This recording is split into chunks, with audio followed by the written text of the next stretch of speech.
سب سے پہلے آج اس فرشتے کا تذکرہ میں آپ کے سامنے کروں گا، وہ ہے جبرائیل علیہ السلام، جبرائیل علیہ السلام، ٹھیک ہے.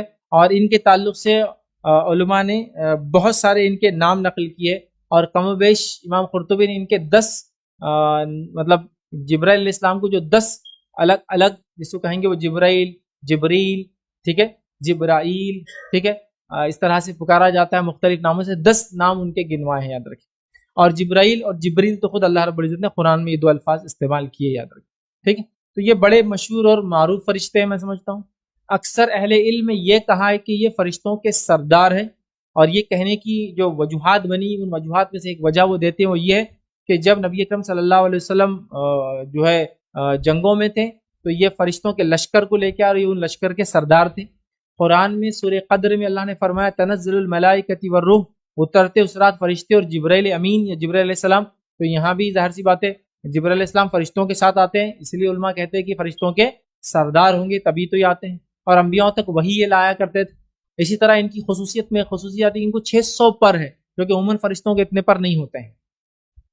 600 پر ہے روایت میں آتا ہے، اور 600 پر اور اتنے وسیع اور اتنے بڑے کہ اگر سامنے آ جائے تو زمین و آسمان کے بیچ میں کچھ نہیں دکھیں گا سوائے ان کے. اور اللہ کے رسول نے 2 مرتبہ ان کو اس کیفیت میں دیکھا کہ جب دیکھا تو زمین اور آسمان کے بیچ میں ان کے سوا کچھ نہیں دکھائی دیتا، اتنا بڑا سائز. تو بہرحال لوگوں علماء نے کہا اہل علم ہے کہ اس وجہ سے یہ فرشتوں کے سردار کہلاتے ہیں.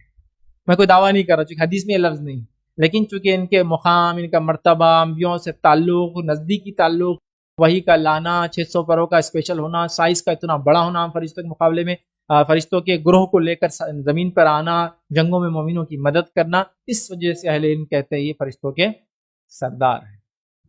چلیے آگے بڑھتے ہیں. اور 3 سے 4 فرشتے ایسے عمومی اعتبار سے جو بڑے معروف ہیں، جبرائیل علیہ السلام، میکائیل علیہ السلام، اسرافیل علیہ السلام، اور چوتھے جوڑ لے تو ملک الموت، ملک. تو یہ بہت مشہور اور معروف 4 فرشتے، یا 3 تو بہرحال بہت مشہور اور معروف ہے، جبرائیل علیہ السلام، میکائیل علیہ السلام اور اسرافیل علیہ السلام، بہت مشہور اور معروف فرشتے. اب علماء نے سے بحث کی کہ ان کے نام ایسے کیوں ہیں، ایسے کیوں ہیں، لیکن یہ کوئی بھی نہیں جانتا کہ یہ ان کے نام کس زبان سے لیے گئے، کس زبان سے لیے گئے. چونکہ یہ تو پہلے بھی آتے رہے، یہ آدم علیہ السلام سے لے کر تو محمد صلی اللہ علیہ وسلم تک آئے، ٹھیک ہے.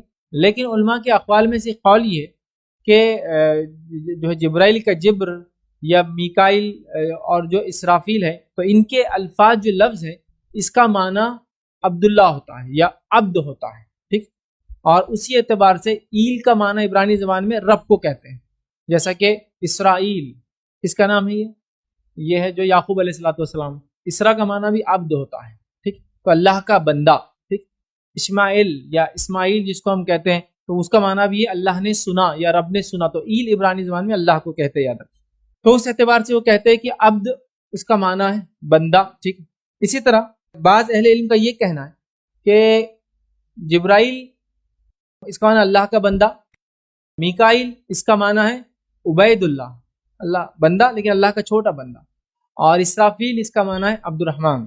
بہرحال یہ علماء کے اقوال ہے، اس کے لیے کوئی ہمارے پاس حدیث کی دلیل نہیں. وہ کہتے ہیں اس معنی.